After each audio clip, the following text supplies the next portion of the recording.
Good morning বন্ধুরা, তোমাদের সকলের জন্য তোমাদের পছন্দের ধারাবাহিক শুভ বিবাহের আজকের পর্বের রিভিউ নিয়ে আমি চলে এসেছি তোমাদের সামনে। বাংলা সিরিয়াল সমাচারে তোমাদের স্বাগত জানিয়ে আজকের পর্বের রিভিউ আমি শুরু করছি। শুরুতে যেটা আমরা দেখতে পাচ্ছি, তেজ তো বলছে যে যদি এটা প্রমাণিত হয় যে সুধা যেগুলো বলছে মিথ্যে বলছে আর অনিকেত যেগুলো বলছে সত্যি, তাহলে ছোট কাকি আর অনিকেতের হাতে আমি নিজে সুধাকে তুলে দেব। এরপর তো এই কথা শুনে সবাই অবাক হয়ে যায়, বিশেষ করে সুধা। তখন অনিকেতের মা বলছে যে আমি তোমার মুখের কথায় বিশ্বাস করতে পারছি না তেজ, আমাকে প্রমাণ দিতে হবে। তখন বলে কি প্রমাণ চান বলুন। তখন বলছে পরশুদিনটা খুব ভালো আমার ছেলের জন্য, তো পরশুদিন যদি তুমি সুধার সাথে আমার ছেলের বিয়ের ব্যবস্থা করো তাহলে আমি মানবো। তখন তেজ বলে ঠিক আছে তাই হবে। আর এটা শুনে তো বাড়ির সবাই আরো বেশি করে অবাক হয়ে যায়। এরপরে তেজ বলে চলুন আমার সাথে, দিয়ে তেজকে তেজ সুধাকে হাত ধরে নিজের ঘরে নিয়ে যায়। এদিকে নিজের ঘরে নিয়ে আসতে দরজা লাগিয়ে দেয়। সুধা বলছে প্লিজ আপনি এমনটা করবেন না, ওই ওই শয়তানটার মতো পাশবিক নির্দয় লোক আর কেউ নেই, ওই আমাকে মোটেও ভালোবাসে না, আমার সাথে আবারও সেই অশান্তি করবে। ব্যাঙ্গালোরে তো আপনি সার্থক চ্যাটার্জির হাত থেকে আমাকে বাঁচিয়েছিলেন, আপনাকে তো আমি সবটা বলেছি, আপনার কাছ থেকে তো আমি কোনো কিছু আড়াল করিনি, প্লিজ আপনি আমার সাথে এরকমটা করবেন না, হাত জোর করে তেজকে বলছে। তেজ কিন্তু চুপচাপ বসে আছে, এখনো পর্যন্ত কিছু বলেনি। সুধা বলছে দেখুন আপনি এরকমটা করবেন না, আমি তো বলছি যে আমি সমস্ত প্রমাণ এনে দেব। তখন এবার তেজ কিন্তু রেগে গেছে, বলে চুপ করুন, একদম চুপ করুন, একটাও কথা বলবেন না। কেন আপনি বলতে পারেননি এটা যে অনিকেতই সার্থক? বললে তো এত কিছু ঝামেলাই হতো না। এখন আপনি বলছেন যে ও পাশবিক ও নির্দয়, কিন্তু এতদিন তো সুযোগ ছিল আপনার কাছে ও সত্যিটা প্রমাণ করার। সার্থক চ্যাটার্জি আপনার চোখের সামনে ঘুরে বেরিয়েছে, কিন্তু আপনি আপনি আমাকে তাও একবারও বলেননি। আপনি তো প্রথম দিনই এসে বলে দিতে পারতেন যে এই অনিকেতই হচ্ছে সার্থক চ্যাটার্জি, কিন্তু আপনি বলেননি। বলুন কেন বলেননি আপনি? কেন ওকে আপনি এত কিছু করার সুযোগ করে দিয়েছেন? বলুন আপনি আমাকে। তেজ বলছে আপনি কি করে এমনটা করতে পারলেন, কেন বললেন না বলুন। সুধা বলছে আমি কি করে আপনাকে বলবো বলুন তো, আমি হসপিটালে আপনাকে বলার চেষ্টা করেছি যে এই আপনাকে বাঁচাতে পারে না, এই আপনাকে মারতে চেয়েছে, কিন্তু আপনি ততবারই আমার কথা শুনতে চাননি। আপনি তো তখন আপনার ভাই ভাই করছিলেন, আপনার ভাইয়ের বিরুদ্ধে তখন আপনি একটাও কোনো কথা শুনবেন না। আমি বারবার আপনাকে বলার চেষ্টা করেছি যে ও আপনার ক্ষতি করতে চেয়েছে, আপনার শুধু না, আপনার আমার এই পুরো পরিবারেরও ক্ষতি করতে চেয়েছে। আর এই যে ওর স্মৃতি হারানো, সবটা ওর প্ল্যান, ও প্ল্যান করে এই বাড়িতে এসেছে। আমার ডিভোর্স সার্টিফিকেটটা সরিয়ে নেওয়া, আপনার অ্যাক্সিডেন্ট, আপনাকে বাঁচানো, এই সবটা ওর নাটক সব। আর এই যে আজকে ওর মাকে ডেকে আনা, এটা ওর প্ল্যানেরই একটা অংশ মাত্র।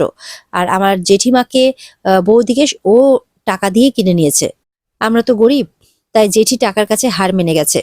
আর ফন্টের সাথে বিয়ে দেওয়ার পর থেকে জেঠি আমার উপরে রেগে আছে, তাই সেই রাগটা এতটা পরিমাণে বেড়ে গেছে যে জেঠি এখন যে কোনো কিছু করতে পারে আমার উপর প্রতিশোধ নেওয়ার জন্য। জেঠি বুঝতে পারছে না যে সার্থকের পক্ষ নিয়ে কত বড় অন্যায় করেছে, এরকম ভাবে বোঝাচ্ছে তেজকে। আর আপনিও সেই অন্যায়ের পক্ষ নিলেন।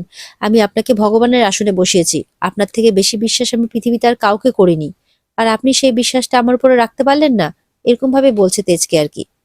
তেজ চুপ করে দাঁড়িয়ে সবটা শুনছে। সুধা বলছে আপনি নিজের স্ত্রীকে অন্যের হাতে তুলে দিচ্ছেন। তখন তেজ বলছে কিসের স্ত্রী? সেই স্ত্রী হওয়ার জায়গাটাতেই তখন প্রশ্ন চিহ্ন লেগে গেছে। আপনি সার্থককে ভুল প্রমাণ করতে পারবেন বলুন?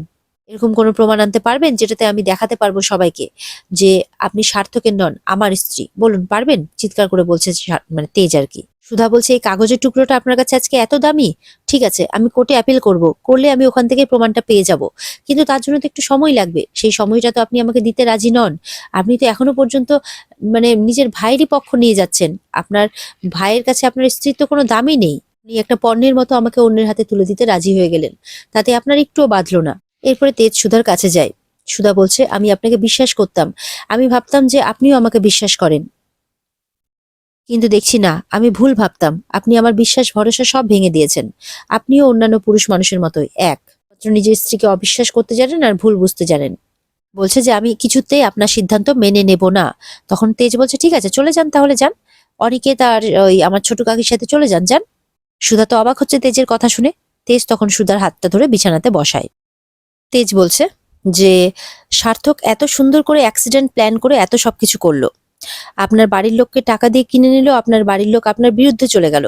আপনার কি মনে হয় যে এত কিছু করতে পারে? আপনি যখন কোর্টে অ্যাপিল করে সার্টিফিকেটটা বের করে আনবেন, তাতে কি সার্থক কোনো বাধা দেবে না? আপনি এত সহজে পেরে যাবেন সেটা? পারবেন না। সুধা অবাক হয়ে তেজের কথাগুলো শুনছে।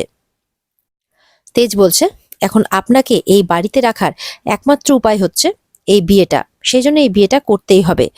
আর সার্থকের মুখোশটা সরাসরি খুলতে গেলে তো আপনাকে এই বাড়িতে থাকতেই হবে, তাই না? তবে তো সার্থকের আসল চেহারাটার প্রমাণ আপনি সবাইকে দিতে পারবেন। এভাবে বলছে তেজ আর কি সুধাকে। সুধা চুপ করে বসে শুনছে সবটা। আর এদিকে ইন্সপেক্টর অশ্মি সে কিন্তু সার্থকের ঘরে গিয়ে পুরো চিরুনি তল্লাশি করছে।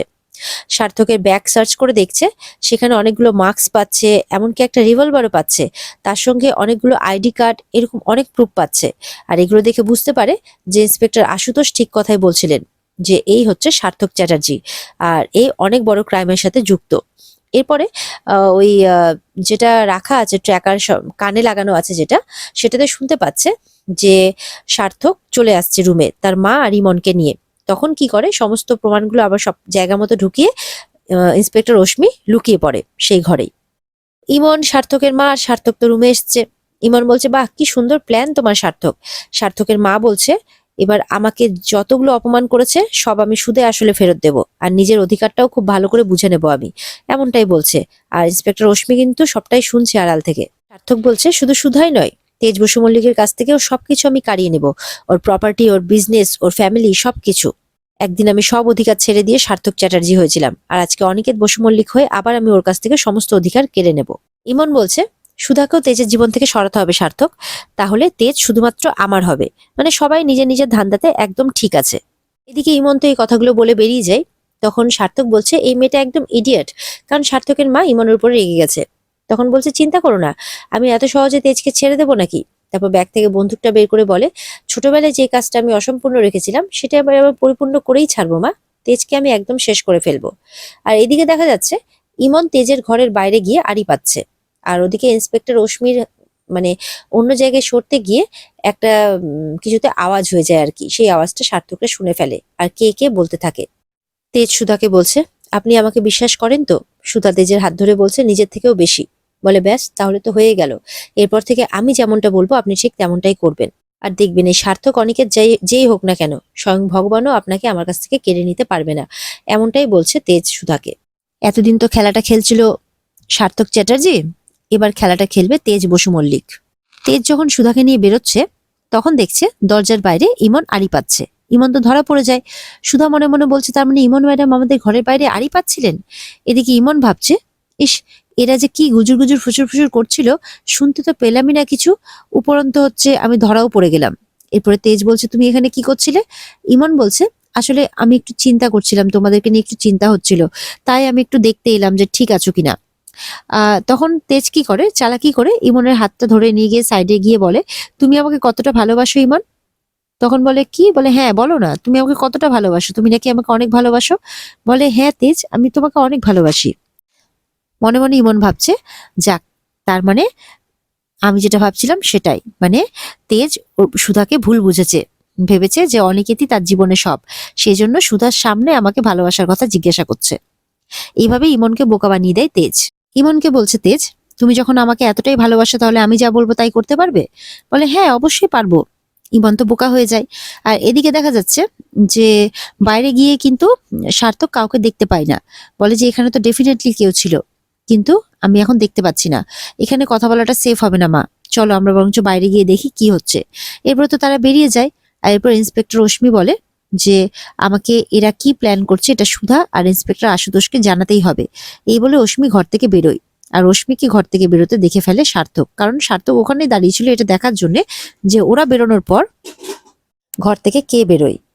সার্থক দেখে বলছে, আমি জানতাম তুহিনা ঠিকই বলেছিল যে এই মেয়েটা সুধার প্ল্যান করা। সার্থক তো এবার প্ল্যান করে যে এই মেয়েটা তো তার উপরে নজর রাখছে, তাহলে এই মেয়েটাকে রাস্তা থেকে এবার সরাতে হবে। এদিকে তো তেজের বাড়ির লোক খুব চিন্তা করছে। ঠামি বলছে, আমি এতদিন ছিলাম না, তার মধ্যে এই সমস্ত ঘটনা তোমরা ঘটিয়ে দিয়েছো। বলে, সমস্ত অশান্তি তো অনিকেতকে নিয়ে তো সবাই খুশি ছিল, তাকে নিয়ে যে অশান্তি হবে এমনটা তো ভাবতে পারিনি কেউ। তখন ঠামি বলছে, এবার বুঝতে পারছো তো কেন আমি ওদেরকে এই বাড়ি থেকে বের করে দিয়েছিলাম, এবার ওরাই বাড়ি বয়ে এসে অশান্তি তুলে নিয়ে এসছে বাইরে থেকে। এরপরে তো সার্থকের মা এসে বলছে, আমার সার্থকের স্ত্রীকে তেজ এইভাবে নিয়ে ঘরে দরজা বন্ধ করে দেবে, এটা তো আমি কিছুতেই সহ্য করতে পারবো না। তখন ঠামি বলছে, কি চাইছো কি তুমি? তোমার বলেইছে তো সার্থকের সাথে সুধার বিয়ে দেবে তেজ, তারপরে তুমি কেন এরকম কথাবার্তা বলছো? তুমি কি আবার আমার পরিবারটাকে ভাঙতে চাইছো? বলে, না মা, আমি বরঞ্চ পরিবারটাকে জোড়া লাগাতে চাইছি, আর সবকিছু আবার আগের মতো করতে চাইছি। এরপরে তো তেজ চলে আসে নিচে। বলে, আপনি চিন্তা করবেন না কাকুই, সবকিছু ঠিক হবে, ঠাম্মি বলছে তুমি কি বলছো? তেজের মাও বলছে তুই কি বলছিস বাবা, আমি জানি যে তোর মনের উপর দিয়ে কোন ঝড় বয়ে যাচ্ছে। বলে চিন্তা করো না মা, আমি সুখী হব।